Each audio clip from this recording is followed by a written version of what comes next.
आज देश संविधान निर्माता और करोड़ों दलितों व पिछड़ों के मसीहा बाबा साहेब अम्बेडकर की 135वीं जयंती मना रहा है।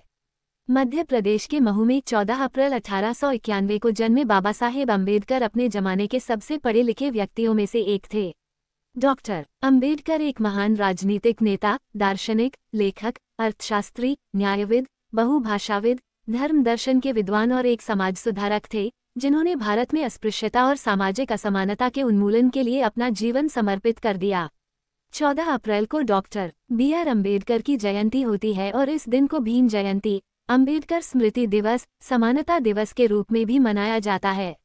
अपना अस्तित्व बचाने और पढ़ाई के लिए डॉक्टर बाबा साहेब अम्बेडकर का संघर्ष, दलितों के उत्थान के लिए उनके प्रयास और आज़ाद भारत के संविधान के निर्माण में उनका योगदान बहुत से लोगों के लिए प्रेरणा स्रोत रहा है।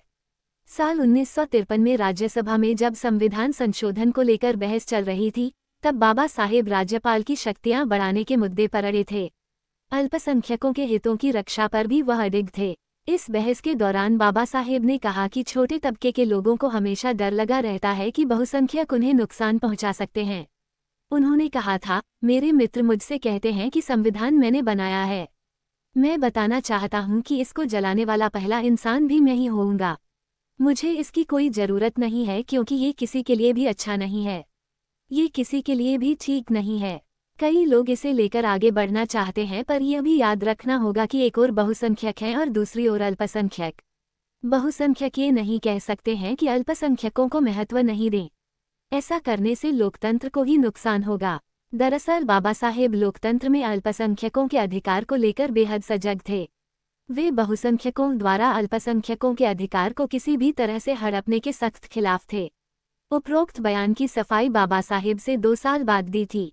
उनके बयान के बाद की कहानी 1955 की है। 19 मार्च को संसद की कार्यवाही के दौरान राज्यसभा में संविधान के चौथे संशोधन से जुड़े विधेयक पर चर्चा हो रही थी। तभी कार्यवाही में हिस्सा लेने पहुंचे पंजाब के सांसद अनूप सिंह ने बाबा साहेब से पूछा कि आपने 2 साल पहले संविधान को जलाने की बात क्यों कही थी। इसके बाद बाबा साहेब ने कहा, पिछली बार वे इसका जवाब पूरा नहीं दे पाए थे। उन्होंने कहा कि मैंने सोच समझकर संविधान को जलाने की बात कही थी। हम लोग मंदिर इसलिए बनाते हैं क्योंकि उसमें भगवान आकर रह सके। अगर भगवान से पहले ही राक्षस आकर रहने लगे तो मंदिर को नष्ट करने के सिवाय और कोई रास्ता नहीं बचेगा। कोई ये सोचकर मंदिर नहीं बनाता कि उसमें राक्षस रहने लगें। सब चाहते हैं मंदिर में देवता ही रहें। इसलिए उन्होंने संविधान जलाने की बात कही थी। उनका मानना था कि कोई भी संविधान कितना ही अच्छा क्यों ना हो, अगर उसे ढंग से लागू नहीं किया जाएगा तो वह उपयोगी साबित नहीं हो सकता। इससे पहले जब संविधान लागू हुआ तो बाबा साहेब ने उसी दिन कहा था कि हम सबसे अच्छा संविधान लिख सकते हैं, लेकिन उसकी कामयाबी आखिरकार उन लोगों पर निर्भर करेगी जो देश को चलाएंगे। महात्मा गांधी और बाबा साहेब अम्बेडकर दोनों ने समाज सुधार के लिए अथक प्रयास किए, लेकिन कई मुद्दों पर इनके विचार काफी अलग थे। सबसे बड़ा मतभेद ये था कि गांधी जी जाति व्यवस्था से छुआछूत मिटाना चाहते थे, जबकि अम्बेडकर पूरी जाति व्यवस्था को खत्म करना चाहते थे। गांधी जी वर्ण व्यवस्था के समर्थक थे, हालांकि दोनों ही दलितों की स्थिति सुधारने के पक्षधर थे। बीबीसी को दिए इंटरव्यू में उन्होंने कहा था कि गांधी कभी महात्मा नहीं थे। मैं उन्हें महात्मा कहने से इनकार करता हूँ। मैंने अपनी जिंदगी में उन्हें कभी महात्मा नहीं कहा। इसके अलावा महात्मा गांधी ग्रामीण अर्थव्यवस्था की वकालत करते थे। वे पूर्ण विकास के लिए गांव का रुख करने के लिए कहते थे, जबकि अम्बेडकर लोगों से गांव छोड़कर शहरों का रुख करने की अपील करते थे। उनका मानना था कि दलितों को बेहतर शिक्षा, तरक्की के लिए शहरों में आना चाहिए। बी.आर. अम्बेडकर अपने जमाने के सबसे ज्यादा पढ़े लिखे कुछ एक महान विद्वान लोगों में से एक थे। उनके पास अलग अलग 32 विषयों की डिग्रियां थीं। अल्फिंस्टन कॉलेज मुंबई से बीए करने के बाद वह एमए करने अमेरिका की कोलंबिया यूनिवर्सिटी चले गए। वहीं से पीएचडी भी की। इसके बाद लंदन स्कूल ऑफ इकोनॉमिक्स से एमएससी, डीएससी किया। Gray's and barrister at law किया। अल्फिंस्टन कॉलेज में वह अकेले दलित छात्र थे। डॉक्टर अम्बेडकर को खूब किताबें पढ़ने का शौक था। उनके पास किताबों का विशाल व बेहतरीन संग्रह था। जॉन गुंथेर ने इनसाइड एशिया में लिखा है कि 1938 में अम्बेडकर के पास 8,000 किताबें थीं। उनकी मृत्यु के समय वो 35,000 हो गई थीं। बाबा साहेब अम्बेडकर को बागबानी का भी शौक था। उनके बगीचे की काफी तारीफ होती थी। उन्हें अपने कुत्ते से भी बेहद प्यार था। वो कई बार खुद खाना बनाकर अपने दोस्तों को खाने पर बुलाते थे।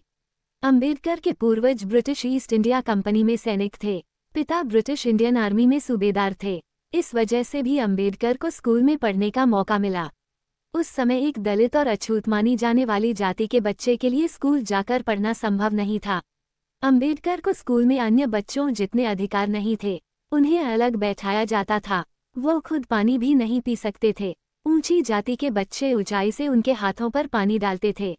अंबेडकर कबीरदास, ज्योतिबा फुले, महात्मा बौद्ध के विचारों से काफी प्रेरित थे। अंबेडकर का असल नाम अम्बावाडेका था। यही नाम उनके पिता ने स्कूल में दर्ज भी कराया था, लेकिन उनके एक अध्यापक ने उनका नाम बदलकर अपना सरनेम अंबेडकर उन्हें दे दिया। इस तरह स्कूल रिकॉर्ड में उनका नाम अंबेडकर दर्ज हुआ।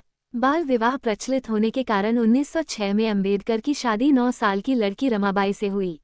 उस समय अंबेडकर की उम्र महज 15 साल थी।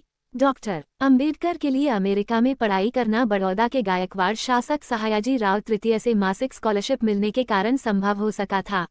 बाबा साहेब अंबेडकर की कानूनी विशेषज्ञता भारतीय संविधान के निर्माण में बहुत मददगार साबित हुआ। उन्हें संविधान निर्माता व संविधान का जनक कहा जाता है। उन्होंने संविधान बनाने से पहले कई देशों के संविधानों का अध्ययन किया था। काबिलियत के दम पर वह भारत के पहले कानून मंत्री के पद तक पहुंचे। अंबेडकर दलितों पर हो रहे अत्याचार के विरुद्ध आवाज उठाने के लिए बहिष्कृत भारत, मूक नायक, जनता नाम के पाक्षिक और साप्ताहिक पत्र निकालने शुरू किए। 1927 से उन्होंने छुआछूत जातिवाद के खिलाफ अपना आंदोलन तेज कर दिया। महाराष्ट्र में रायगढ़ के महाड में उन्होंने सत्याग्रह भी शुरू किया। उन्होंने कुछ लोगों के साथ मिलकर मनुस्मृति की तत्कालीन प्रति जलाई थी। 1930 में उन्होंने कलारम मंदिर आंदोलन शुरू किया। आज़ादी की लड़ाई के बीच अंबेडकर ने 1936 में लेबर पार्टी का गठन किया। अंबेडकर ने 1952 में बॉम्बे नॉर्थ सीट से देश का पहला आम चुनाव लड़ा था, लेकिन हार गए थे। वह बार राज्यसभा से 2 बार सांसद रहे। कुछ विद्वानों का मानना है कि अंबेडकर नहीं चाहते थे कि अंग्रेज एक बार में भारत छोड़कर चले जाएं। दरअसल डॉक्टर अंबेडकर वाइसराय की एग्जीक्यूटिव काउंसिल के सदस्य थे। सदस्य का दर्जा आज के समय के कैबिनेट मंत्री के बराबर होता था।